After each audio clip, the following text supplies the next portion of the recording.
नमस्कार दोस्तों, शेयर बम चैनल पर आपका एक बार फिर स्वागत है।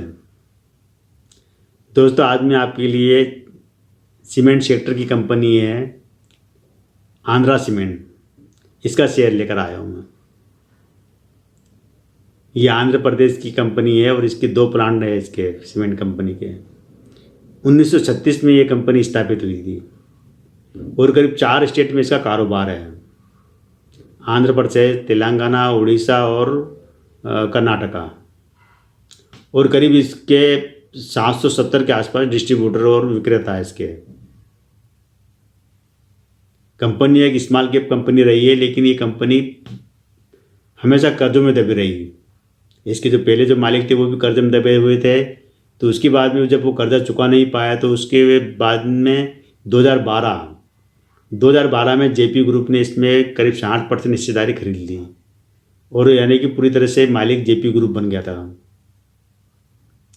जेपी ग्रुप के बारे में आपको बता देता हूँ कि जेपी ग्रुप वो ग्रुप रहा है कि कभी इसका नाम था देश में रियल एस्टेट के क्षेत्र में सबसे पुराना और सबसे नामी गिरामी जो बिल्डर कह सकते हैं, और लोगों का विश्वास था इसके ऊपर।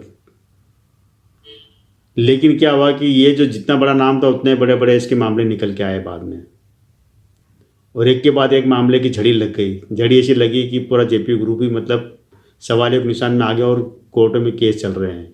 32,000 फ्लैट तो अधूरे बने हुए पड़े हैं वहाँ पर, और लाखों लोगों का पैसा अटका पड़ा है। न तो उनको फ्लैट मिल के 15-15, 20-20 साल हो गए, न तो उनको फ्लैट मिल पा रहे, नहीं उनका पैसा वापस मिल रहा। कोर्ट में केस अलग चल रहा है। और साथ ही साथ इनके ऊपर ये भी आरोप था कि इन्होंने कुछ इलीगल तरीके से फंडिंग की है, वो भी आरोप चल रहे हैं। बैंकों का कर्जा करीब उस समय जेपी ग्रुप के ऊपर करीब 20-22 हज़ार करोड़ का कर्जा था। अभी भी 8-10 हज़ार का करोड़ का कर्जा भी बाकी है इनके ऊपर। जेपी ग्रुप की इस कंपनी आंध्रा सीमेंट की बात कर रहे हैं। तो 2012 में इसको आंध्रा सीमेंट को जेपी ग्रुप ने खरीद लिया था एक तरह से, और ख़रीदने के बाद मुश्किल से 2-3 साल ही ये कंपनी में बढ़िया काम किया इन्होंने, क्योंकि इनको सीमेंट की ज़रूरत थी। इनके जितने प्रोजेक्ट चल रहे थे उसके बाद सीमेंट की जरूरत, इन्होंने सीमेंट की कंपनी खरीद ली थी। लेकिन 2-3 साल में ये पूरा जो ग्रुप विवादों में आ जाता है और कई तरह की जांच होती है इसके खिलाफ, तो ये कंपनी के ऊपर भी इसका असर पड़ता है। और ये कंपनी पर तब करीब जेपी ग्रुप का करीब 1700-1800 करोड़ का बैंकों का कर्जा था, जो कि कर्जा चुका ही नहीं पाए कभी। तो उसके बाद में जो एसबीआई है, यूनियन बैंक है और दूसरी जो बैंक है प्राइवेट बैंक है, प्राइवेट फाइनेंसर है, इन लोगों का करीब 1700-1800 करोड़ रुपए का कर्जा इसके ऊपर था। तो जब उनको लगा कि जेपी ग्रुप इसका पैसा चुकाने में कोई रुचि नहीं ले रहे, कर्जा देने में कोई इंटरेस्ट नहीं ले रहे, तो उन्होंने क्या कि इसको एनसीएलटी में ले जाते हैं रिजोल्यूशन उसके लिए कि भाई हमको इस कंपनी की जो भी एसेट है उसको बेचकर हमें हमारा पैसा मिल जाए। तो इस कंपनी की जो एसेट के रूप में कह सकते हैं कि 2 प्लांट हैं इनके, और करीब 300 एकड़ के आसपास इनके पास ज़मीन है। लेकिन जितना बड़ा कर्जा उसके मुकाबले ज़मीन की न इतनी कीमत है कि उसको बेचकर पैसा निकाला जाए। तभी इस कंपनी के रिजोल्यूशन दिवालिया प्रोसेस के तरह इसको बेचा गया और इसको खरीदा सागर ग्रुप ने, सागर सीमेंट।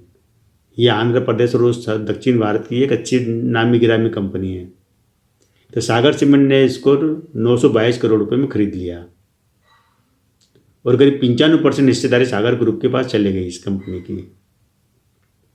तो इस 922 करोड़ रुपए में सागर ग्रुप ने क्या किया, 600 करोड़ का तो जो लोन तो अपने नाम कर लिया, लोन मतलब कर्जा बाकी है 600 करोड़ का, और 322 करोड़ की इक्विटी के रूप में भुगतान किया है, नकद और इक्विटी के रूप में, जो बैंकों को और उनको जो कर्जदाता थे उनको।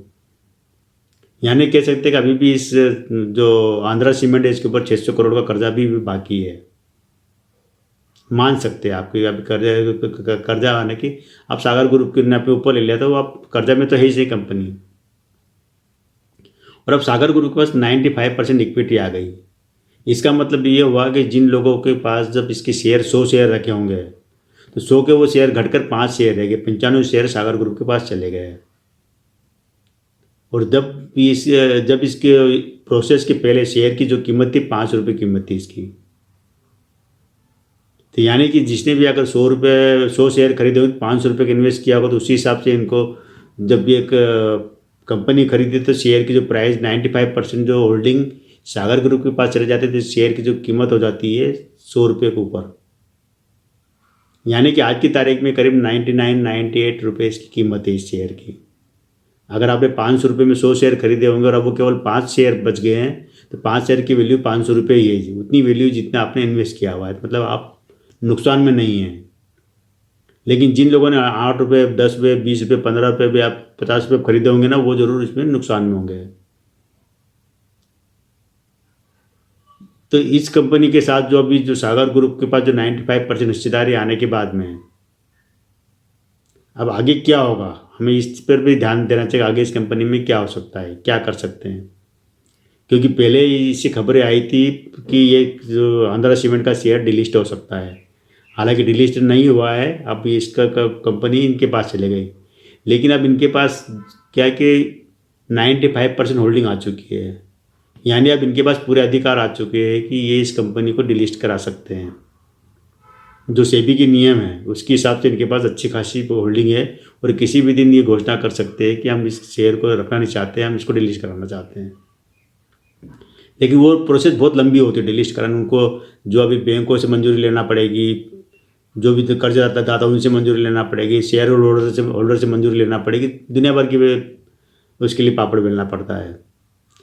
लेकिन फिर भी अगर ये मान के चलिए कि अगर ये डिलिस्ट करते हैं कंपनी को, तो आपके पास जो 5 शेयर रखे हैं, उस 5 शेयर या 50 शेयर या 100 शेयर जितने भी शेयर रखे हैं, उस शेयर का कि कंपनी आपको भुगतान कर देगी, उस रेट में करेगी जिस दिन डिलिस्ट करने की घोषणा करेगी।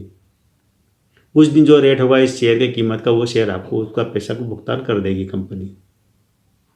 या फिर ये कर सकती है कि इस कंपनी को, ये संभावना बता रहा हूँ, मेरे को ऐसा है नहीं, कोई खबर नहीं, लेकिन संभावना बता रहा हूँ कि कई बार कि पिछले कई कंपनी में इस चीज़ें हो चुकी है। तो या फिर ये कर सकते हैं कि इसकी शेयर को अपनी, इस कंपनी को अपनी जो सागर सीमेंट में मर्ज कर ले, इसके स्टॉक को। अगर सागर सीमेंट में मर्ज करते हैं तो वहाँ पर क्या होगा कि फिर आपको जो आंध्रा सीमेंट के जो शेयर रखे उसके बदले आपको सागर सीमेंट के शेयर मिल जाएंगे, देना पड़ेंगे। लेकिन वहाँ पर आपको क्या हुआ कि आपके पास जो अभी 5 शेयर बचे हैं, 100 शेयर के 5 शेयर हो गए और अभी इसकी कीमत 100 रुपये है और सागर सीमेंट के जो शेयर की कीमत 220 रुपये है। अगर आपको सागर सीमेंट का शेयर मिलता है तो मान ली चलिए कि आपके पास जो 5 शेयर है वो भी घट के 2 शेयर रह जाएंगे। ऐसा हुआ तो फिर मैं आपको कह रहा हूँ कि आप घबराना मत मेरी सुनकर। मेरे ऐसा हुआ तो कि अगर ये मर्ज कर लेते अपनी उस कंपनी में और सागर सीमेंट के शेयर आपको देते हैं तो आपके पास 2 शेयर रह जाएंगे, लेकिन इसकी चांस कम है। ये उम्मीद है कि शायद ये आंध्र सीमेंट के शेयर को चलाएंगे, इसी स्टॉक को रखेंगे और ये शेयर आगे बढ़ेगा। लेकिन आगे नहीं पीछे, आगे ये भी होगा कि अभी इनके पास 95% होल्डिंग है, तो इस होल्डिंग को इनको कम करना पड़ेगा, जैसे कि बाबा रामदेव ने रुचि सोया में करना पड़ी थी। 70% से ज़्यादा होल्डिंग रख नहीं सकते, 70-75% से ज़्यादा। तो इनके पास अभी 20%, करीब 20-25% होल्डिंग इनको कम करना पड़ेगी, जो कि आने वाले दिनों में ये करेंगे। जिसकी अगर ये शेयर को रखते हैं तो ये होल्डिंग कम करेंगे, तो मतलब मार्केट में एक तरह से बिकवाली करेंगे। अब वो किस तरह से लाते हैं, होल्डिंग कैसे कम करते हैं, ओवरपेज के थ्रू करते हैं या ओपन मार्केट में बेच कर करते हैं, या कि जो भी एक तरीके होंगे उस तरीके से अपनी होल्डिंग कम करेंगे। हो सकता है कि ये साल भर में करे, 2 साल में करे, जैसे भी टाइम को तो लेकिन करना पड़ेगा, आगे पीछे करना पड़ेगा।